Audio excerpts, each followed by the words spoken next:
अंकिता जैन रायपुर से पूछ रही है, महाराज श्री, आज के जगत में यह देखा जाता है कि चालाक होना बहुत आवश्यक है, पर मेरा प्रश्न यह है महाराज श्री कि चालाक होना किस हद तक उचित है?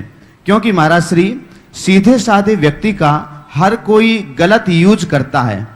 ऐसी परिस्थितियों का हम सामना करते रहते हैं, तो आप बतलाएं दोनों चीजें, हम किस हद तक सादे सीधे जीवन को जिए अथवा किस हद तक चालाक जीवन को जिए। देखिए, आपके लिए मैं कहूँगा, एक है चतुराई, एक है चालबाजी।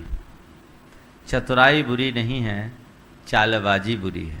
चतुराई होने का मतलब व्यवहार कुशल होना, और चालबाज बनने का मतलब है अपना उल्लू सीधा करना, दूसरों को उल्लू बनाना और मतलबी जीवन जीना। चालबाजी एक प्रकार का पाप है और चतुराई एक प्रकार की कुशलता मूलक गुण। तो हमें चतुराई से काम लेना चाहिए। ज़्यादा भोलापन कई बार बहुत नुकसानदेह हो जाता है। व्यवहारिक जीवन में हमें एक शब्द आता है ट्रैक्टफुल होना। ट्रैक्टफुल होना यानी एकदम नीति निपुण और व्यवहार कुशलता। नीति निपुणता और व्यवहार कुशलता हर मनुष्य के जीवन की सफलता के लिए आवश्यक है।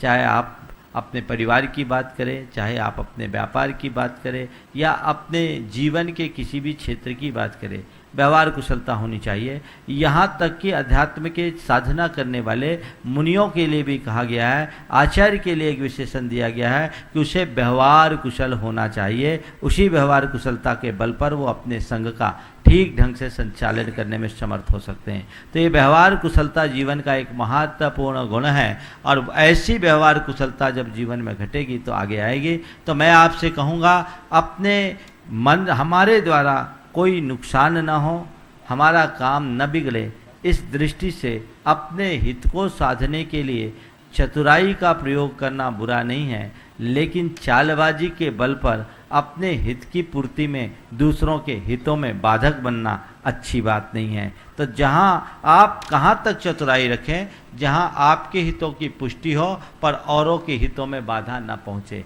जब दूसरों के हित बाधित होने लगे तो उसे चतुराई न कहकर चालबाजी समझना चाहिए।